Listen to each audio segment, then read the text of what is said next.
नमस्कार दोस्तों, स्वागत है आपके अपने चैनल द स्कूल वाले में। अब हम कुछ डेरिवेशन सॉल्व करेंगे। Kinematic equation for uniformly accelerated motion. Let is consider an object moving along positive X axis. मतलब कि हम न्यूटन मोशन लॉ जो मोशन लॉ है ना, मोशन उनकी हम डेरिवेशन सॉल्व करेंगे। तो let is consider an object moving along positive X axis with uniform acceleration A. Let at t0 object is at O and reach the point A after time t1 and at point B after time at t2, and x1 and x2 be the displacement of object from origin O, and v1 and v2 be the velocity of object at point A and B। यहाँ पे diagram है, देखिए ये हमारा O है, ये हमारा x है, ये हमारा फोर्थ पॉइंट है, ये हमारा A है, ये हमारा B है। O पे जो t की वैल्यू थी वो 0 थी, लेकिन जब ऑब्जेक्ट O से A पे गया तो जो उसका टाइम था वो t1 हो गया, और वो A से जब B पे गया तब वो t2 हो गया। और O से A तक की दूरी जो डिस्टेंस है, अगर कहें तो डिस्प्लेसमेंट, तो वो है x1, और O से B की जो डिस्प्लेसमेंट है वो x2। अब हम रिलेशन फाइंड करेंगे, वेलोसिटी टाइम रिलेशन।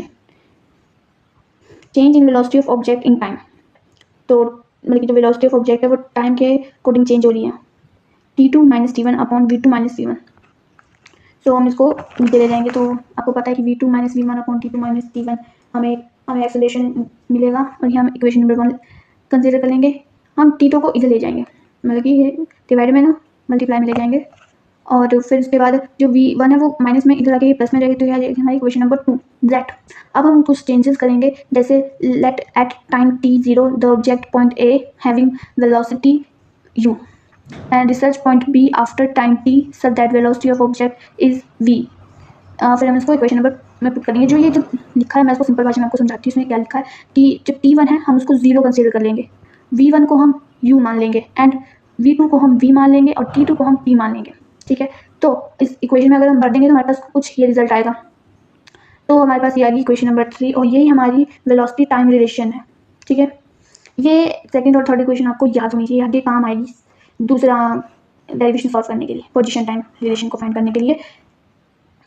अब late x1 and x2 be a displace of object at time t1 and t2 from origin if v average be the, मतलब कि जो वेलोसिटी वो average be the average velocity of body object during the motion। मतलब कि जो v है ये average velocity है, इसको इससे रिप्रेजेंट किया जाता है। Average velocity change in displacement upon change in time. In displacement x2 - x1 and t2 - t1 time. तो ऑब्वियसली क्रिस क्रॉस कर देंगे। ठीक है, ये आ गई हमारी equation number 1। If v1 and v2 be a velocity of object A and B the, अगर v1 और v2 वेलोसिटी है ऑब्जेक्ट A B की, तो हमें पता है एवरेज वेलोसिटी क्या होती है, मतलब कि जितना ऊपर सम दिया गया उसी से उसको डिवाइड कर देना चाहिए। अगर यहाँ पे 2 तो यहाँ से 2 को, अगर यहाँ पे 2 वेलोसिटी तो यहाँ 2 से डिवाइड, अगर 3 होती तो यहाँ से 3 से डिवाइड करना। ठीक है, तो ये आ गया हमारी equation number 2। Using the value of v from equation 2 and 1, x2 - x1 v1 + v2 upon 2 and t2 - t1। यहाँ पे हमने इक्वेशन 1 में जो वेलोसिटी एवरेज है उसकी यहाँ पे वैल्यू पुट कर दी है। ठीक है, ये वैल्यू पुट करिए, ध्यान से देखिए इक्वेशन 1 देखिए, और इक्वेशन 1 में हमने 2 की वैल्यू पुट कर दी है, तो हमारे पास कुछ ऐसा रिजल्ट आ रहा है। बट हम जानते हैं, मैंने आपको बोला था इक्वेशन जो 2 है वो ध्यान रखना फर्स्ट डेरिवेशन की। ये देखिए v2 किसके इक्वल है, v1 + a bracket t2 - t1। तो ये हम यहाँ पे यूज़ करेंगे। ये कहाँ से आए, मतलब कि फर्स्ट इक्वेशन जो हमने सॉल्व की थी उसकी इक्वेशन नंबर 2 है। तो यहाँ पे हम क्या कहते हैं, जो v2 की वैल्यू है वो हम ये भर देंगे, v1 + a t2 - t1। तो ये हमने पुट कर दी, यहाँ पे हमने पुट कर दी। किसमें की है, v2 में, प्लस v2 में की है। v1 और 2 सेम रहेगा, v2 चेंज हो जाएगा, और v2 की जगह जाएगी ये वाली इक्वेशन। देख लीजिए ध्यान से। अब हम पढ़ेंगे distance travel by uniformly accelerated body in nth second of its motion. Let an object is moving along positive X axis with uniform acceleration a। The distance travel by the object in the nth second its motion is calculated by the subtracting distance travel in n second and n-1 second. तो जो भी यहाँ लिखा वो इस diagram में बिल्कुल decorated है, सो हम अंडरस्टैंड करते हैं डायग्राम को। सो ए पॉइंट, ये बी पॉइंट, ये सी पॉइंट से कंसीडर करते हैं। तो ये यहाँ पे हमारा जो टी है यहाँ पे 0 है, यहाँ पे टी की वैल्यू है टी इक्वल है n-1 के, n से मतलब 1 कम, एंड यहाँ पे जो हमारा टी है वो n के इक्वल है।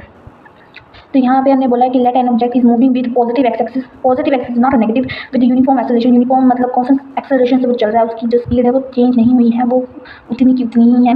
The distance travel by object in n second of its motion is calculated by subtracting distance travel in n second n -1 second. So this is the equation, मतलब कि एस nth को अगर हमें निकालना है तो उसमें से हम एस n माइनस कर देंगे। किस में से करेंगे? एस n -1 से। This is the equation number 1 and we know, आप देख सकते हैं कि t इक्वल है n के और एस n तो जो एस n हो जाएगा वो हो जाएगा हमारे पास u n plus half a n square, क्योंकि t की जगह हम n पुट कर देंगे और सेम अगले में करेंगे कि n -1 कर देंगे। तो जहाँ t था वहाँ n -1 आएगा, तो कुछ हमारे पास इक्वेशन आएगी u n -1 plus half a n -1 का होल स्क्वायर। फिर हम इसी जो हमने जो वैल्यू निकाली है दो, इसी को हम इक्वेशन नंबर 1 में पुट कर देंगे तो हमारे पास कुछ ऐसा रिजल्ट आएगा। एस nth इक्वल है u n plus half a n square के minus u n -1 plus half a n -1 का होल स्क्वायर। नेक्स्ट स्टेप में हम n -1 का होल स्क्वायर खोल देंगे। यहाँ आप देख सकते हैं नेक्स्ट स्टेप में हमने n -1 का जो होल स्क्वायर है वो ओपन कर दिया है। फिर यहाँ से हम ये ब्रैकेट भी ओपन कर देंगे, जिसके बाद हाँ जो रिजल्ट है वो कुछ ऐसा आएगा। यहाँ पे देख सकते हैं ऐसे कुछ चीज़ें कैंसिल हो रही है तो उसे हम कैंसिल कर देंगे। अब तो हमारे पास बचेगा u plus A N minus half a। यहाँ पे a कॉमन आ रहा है तो यहाँ पे हम इक्वेशन में a कॉमन ले लेंगे तो हमारे पास कुछ ऐसा बचेगा। बाद में हम आगे जाके इसमें एलसीएम ले लेंगे इसका, तो हमारे पास कुछ रिजल्ट आएगा u plus a bracket u n -1/2। फिर यहाँ से 2 बाहर ले लेंगे तो हमारे पास कुछ ये रिजल्ट आएगा। दिस इज इक्वेशन नंबर 1 और this is the S nth equation. So thank you very much everyone.